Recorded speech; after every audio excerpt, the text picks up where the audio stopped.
Welcome to Mindfully Integrative Podcast with your host, Dr. Damaris G. Mindfully Integrative is a podcast discussing ways toward mindfully incorporating integrative health into our lives. This podcast will have informative resources, fun topics, interviews, and discussions relatable for today with a true mindful perspective in a mind-body, holistic life approach. Hi, how are you? This is Dr. Damaris Maria Grossman, and this is the Mindfully Integrative Show. And today we have an amazing mindful chat with Tony Wynne-Wyard. He is from the UK, and he is a behavioral functional medicine coach, and he's going to talk to you more about his journey into integrative and functional medicine and how he is now helping others. So thanks so much, Tony, for being on the show. It's great to be here. Thank you, dear. I really appreciate it. And so I always kind of go in and start with a little fun fact or something that people may not know about you if they just kind of looked you up. I have a very strange, some of my friends think I'm an alien because when it's really hot, I don't feel hot. And yet when it's really cold, I don't feel cold. So your regulation is probably pretty balanced then. I just don't seem to be bothered by extreme temperatures, you know. Oh, you're not at all bothered. Maybe you just have good regulation, thyroid and, your overall, being on the functional medicine side, you probably have an excellent microbiome. Maybe. Yeah, it could be the case. You know what I mean? So let's talk about how you became behavioral health coach, functional medicine coach. And, what did you do before that? And kind of what brought you to that? Well, my background is very different. That's why I said usually when people come and talk to me and I have this conversation, there's a pivotal moment. So what did you do before? Well, so I was an international DJ. I worked in many countries around the world as a DJ for a long time. International DJ? That's pretty darn cool. Okay, so tell me about that. Tell me. So I lived in 14 countries. I visited about 90 countries. And yeah, I did that for a long time. And I've always loved music, and but how I got into what I do now came about 10 years ago, when in a space of 2 days, my mum was diagnosed with terminal cancer. Mm-hmm. And 2 days later, her brother, so my uncle, died from prostate cancer. I was having a chat with one of the sons from my uncle that just passed away. And it suddenly dawned upon us that all of our relatives that had died of cancer, like 100% of them. So at that time, because my knowledge was nowhere, my knowledge of nutrition and health is good now. It wasn't so good then. So at that time, my thoughts were, that means I'm going to get cancer. Right. You think that immediately that your genetics will predispose you to everything so that that's it. I don't have any chance of changing it. So I started upon this frenzy almost of reading lots and lots of books. Initially books on cancer, which led me into books on nutrition, which led me into, and I just led you into functional medicine and led you into integrative health and all of these other elements. Yeah, you got into the rabbit hole that all of us didn't. And then, but there was also one other incident. So that was like the main catalyst. That's a pretty big one. That was the main one. But then something else happened about 3 years after that, so about 8 years ago. So I've always had asthma since I was a child. Mm-hmm. Mm-hmm. I was on, I can remember the date, it's crazy. It was Christmas Eve, 2015. And was it 2014, Christmas Eve. And a friend of mine posted about Buteyko to help people with asthma. And I was like, what is Buteyko? And I started reading this post, and there was a Ukrainian scientist or doctor in the 50s and 60s called Christian Buteyko, who developed a breathing method which enabled you to just use this breathing method, and you didn't need to use medication to alleviate asthma. Mm-hmm. And I was intrigued because my whole life, all my doctors had always just given me inhalers. Right. No time had anyone ever told me there was an alternative. Learn how to breathe? You mean learn how to breathe or eat better? So I had two emotions. I was annoyed that no doctor had ever told me there was an alternative. Yeah. But I was amazed that there was an alternative. So I literally contacted I contacted the Buteyko advanced practice, or I forget. I contacted some organization, and within 2 days, and this was Christmas, it was Christmas Eve. Within 2 days, I was doing some online sessions with them, and within about a couple of weeks, I no longer had to use medication for my asthma. It was amazing. Yeah, the facts of so I'm more on the do a lot of yogic breathing, but have some similarities. I don't do that specific one, but I do teach a lot about prana breath work, and I've learned a lot. The areas, it's quite amazing how between that and then changing of your, you probably will talk further about what you're eating. It's the inflammatory response. I mean, granted, it may not fix every aspect for some people, but a good majority of individuals are mild to moderate, and a breathing technique will fix it. Absolutely. And it's just so hard to see people that understand that. And it's great to hear a conversation from someone saying, oh, wow, we're not in any way saying in this conversation that not to take medication if needed, but where if someone in a safe, mild to moderate can learn to strengthen their inner muscles and their lungs, they can do a lot. So breath work is very, very powerful. Well, it led me to becoming a breathwork instructor, because I really went down a rabbit hole into breathwork once I discovered that. Oh, wonderful. I didn't know that. Okay. Talk further. Yeah. So I wanted to know a lot more about this. How does it work? I wanted to know the science behind it. I wanted to know a lot more about it. So I started attending workshops, reading books. There's a very big book in this space, where it was before James Nestor's Breathe, which came out a couple of years ago. Oh, yeah, that one. Before that, the biggest book in this space was The Oxygen Advantage by Patrick McKeown. Oh, okay. And so I attended a workshop with him in 2016, and then I did the Oxygen Advantage instructor course in 2019. Oh, wow! So I became an instructor. So you're an expert in this at this point. I know. Yeah. So awesome. I mean, I've read so many books around it. Obviously James Nestor. I should be calling you the breathwork expert, not the functional medicine expert. Well, but it's funny you say that, because the thing is, one of the things that I've discovered. I mean, that's one part of it, but yes. Yeah. So I did the course in functional medicine to become a health coach, with the Functional Medicine Coaching Academy, and I also did a nutrition course with Precision Nutrition. Mm-hmm. And I've done various other courses. And one of the interesting things I've found in every space that I've been in, so in the breathwork community, mm-hmm. they're all convinced that breathwork is the answer to almost anything. Uh-huh. In the nutrition community, nutrition is the answer to almost anything. Okay. In every community I'm in, they think that what they do is the answer. And what I've learned. My answer, or what did you learn, and what do you think? I've learned it's not one thing, it's a combination of things. You have to come at this from so many different dimensions. Yes. I mean, considering why I got obsessed with this podcast, what I learned through my research and through clients and through my own health. If it was one thing, then everyone would be healthy. Exactly. If it was one thing, then our biomechanics would work.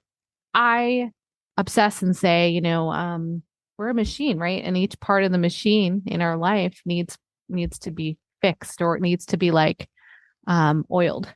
And your lungs are just a big part of that. But and if I think it's when you let go of one part or some part of it, and that's why I obsess with that whole health, And you do too. You obviously see that.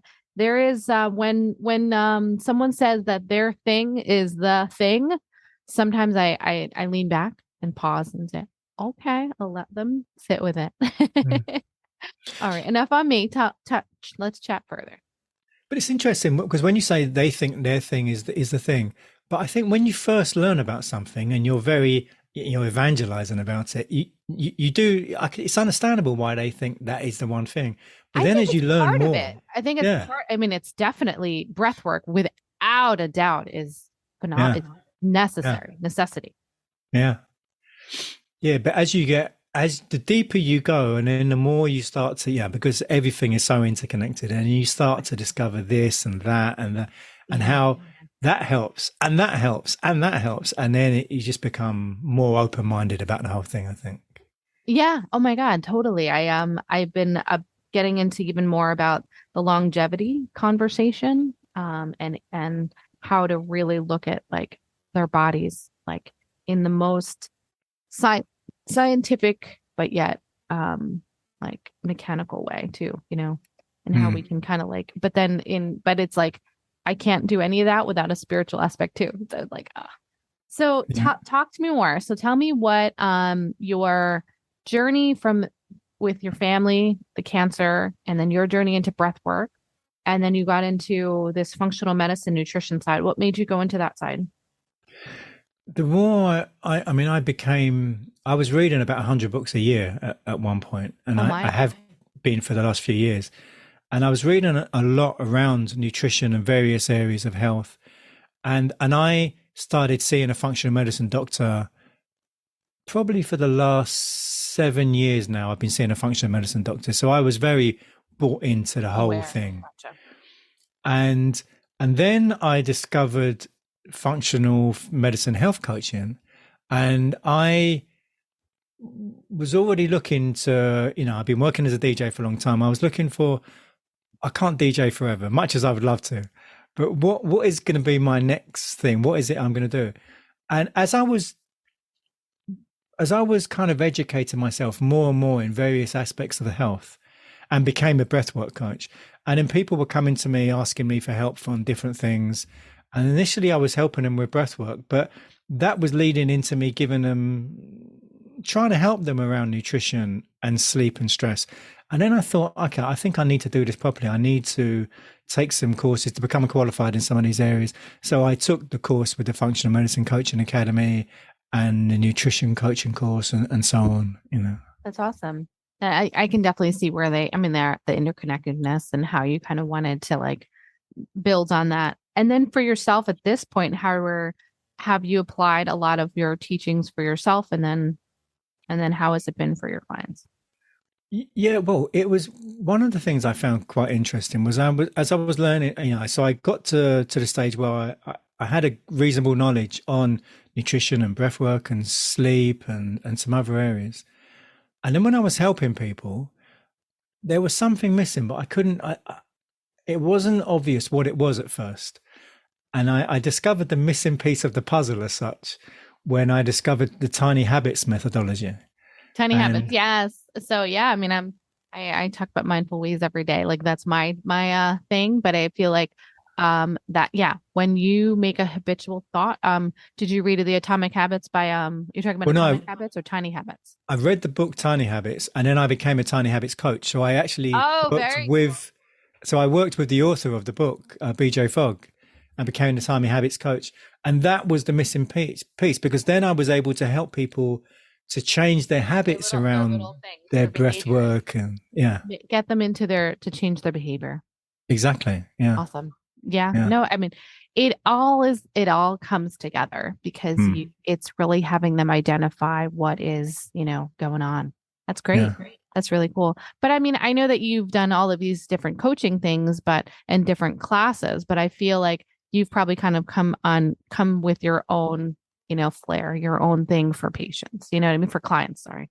Or, even though you've learned from all these different people, you kind of made your own thing. Yeah, absolutely. Yeah. What do you think has been the most profound teaching for you? Well, I think the thing that sticks out is I've been reading a lot of philosophy in the last few years as well. Mm-hmm. And there was, it's not, well, I suppose it's not strictly philosophy, but there's a guy called Viktor Frankl who wrote a book called, oh God, I forgot the now. Life, Meaning, not the meaning of life. It's something similar to that. And I forgot the title. It'll probably come back to me in a minute. But he was a prisoner in the Auschwitz concentration camps during the Second World War, and was subjected to all sorts of brutality and saw death and everything every day. And one of the quotes that is attributed to him is, there's a space between stimulus and response. And in that space is the room for our growth and freedom. And that is it's so deep. And it's just something that I come back to again and again. I first came across that about 7 years ago. And I've now working on making that space bigger, because before I, like most people, used to have a default response to things. Something would happen, I'd immediately get angry. Something would happen, I immediately maybe get stressed, or there'd always be the default response, I call it pause, mindfulness, Yeah. and then it depends upon what spiritualness for you is. But as you grow in that space or understanding whatever your inner voice is, it'll come. And sometimes it may be really a really big space, and sometimes it may be small, depending upon what your needs are, right? But once you're aware of it and you can start working on it, and so now the pause is much bigger, I'm able to develop that pause. So then I can think, what do I want my reaction to be, rather than having a default reaction? And it's so challenging. That's a lot, Yeah. So I'm much calmer than I've always been quite laid back, but I'm much calmer now. And there's nothing really, it's almost impossible to offend me, because I won't take offense at anything. That's cool. So I have a choice whether to take offense. You have a choice to kind of be observant of that feeling, whatever that is, and such. I think that's where that it takes time to like observe that in ourselves. But in addition to that, I think, as you're saying that, you in the health and nutrition space, you're letting people know that you can't just get to that mindful like moment without like observing these other parts, Mm-hmm. and then the habits. But it's doable, because you can do it, we can do it. Yeah, little bit at a time. If you want to work on it, you can do it, but most people don't want to work on it, or some people. Yeah, or they're just not ready, right? Well, there's a time you have to be. Yeah. Yeah. I mean, you're right. Some people don't want to work on it, or it takes some sort of dramatic event to change. Absolutely. Yeah. So how can those like reach you? First off, like what tip would you like to leave those in the audience? There's so many. I think on the breathwork thing, I would think, because breathwork is so few people seem to know about it. It's getting bigger, but it's still quite small. Really. I'm a yogi, so that's the only reason it got into my in my training wise. But I think it's so very important. I could not agree with you more. But tell me where or a little something that you'd like to. Well, so what I was going to say about breathwork is, it's really important to think about, are you breathing through your nose or through your mouth? And if you're breathing through your mouth, you probably don't have as much energy as you could. And look at ways that you can change from breathing through your mouth to breathing through your nose. It will help you in so many ways. I love that. I want to ask you, being that you are very much into breathwork, as a marathon runner, as a runner, did it improve your running? Well, when I ran a marathon, it was years before I knew anything about breathwork, because that was 20 years ago I did a marathon. Gotcha. Or when you were running, or you don't run as much? Now I do a lot of exercise and movement, and now I do everything with breath in mind. So cool. It takes a long time for me to get out of breath now, because I know how to use my breath effectively. Awesome. That's a really good point, because it takes you to like that other, and do you have more clarity? Yeah. Very cool. So how can those reach you? If they my website is tonywynne-wyard.com. Mm-hmm. And then there's various, so I've got a podcast called Habits and Health. Habits and Health. Awesome. Great. And I do workshops, which are habit and health workshops. At the moment, I've got a few I do some live and I do some online. Mm-hmm. I'm doing 3 regular workshops at the moment. One is helping people with sleep, which is called a Sleep Better Lab. It's a stress less workshop. And there's the Men's Health Club, where I'm specifically helping men with health issues, because men are so bad at reaching out for help. So it's that's so good. I mean, they're afraid to like say, "Hey, what's going on?" Right? This whole macho thing. And I know. I mean, I'd say like my husband's. I guess because he's attached to me, like, so I always talk about something. Eventually, he finally, like, I guess years later, he was like, "Oh wait, you talked about that, right?" I'm like, yeah, let's chat. So then, but you're right. I do think the men, are more afraid to ask for help. Women are like, hey, what's going on? What do I do? Now, I also think men are more willing once they do ask for help, are more willing to take actionable steps. Yeah. And I mean, I know I'm being a generic side on that, but overall, that once they're ready, they're ready. Yeah. Us women, we take a little bit longer sometimes. Well, I mean, I think because women are so much better at communicating and speaking of each other, and you've got your groups. The guys, when we have our groups, but we're just talking about sport or music, or we're not really talking about, the real stuff. Yeah. No, it's okay. But hey, whatever gets it in. I really appreciate you being on the show. Is there anything else you'd like to discuss or to chat with us before we go? No, I just think anyone's listening clearly knows about integrative medicine. That's why they're listening to your show.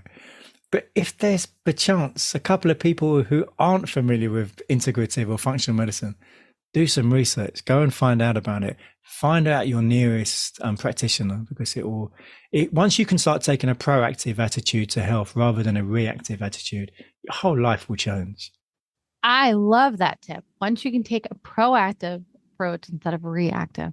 That is beautifully said. Can't wait to have you on again. And thanks again so much for your time. Thank you, Dave. I appreciate it. And thank you guys for listening in, and make sure you find a mindful way each and every day. Thank you for listening to the Mindfully Integrative Show with Dr. Damaris Maria Grossman, family nurse practitioner. This podcast is for informational and educational purposes only and is not the substitute for professional medical advice, diagnose, or treat. Always consult your healthcare provider before making changes to your healthcare routine. Make sure to subscribe so you don't miss an episode. If you enjoyed our show, please support us by leaving a mindful review on Apple Podcasts or your favorite streaming platform.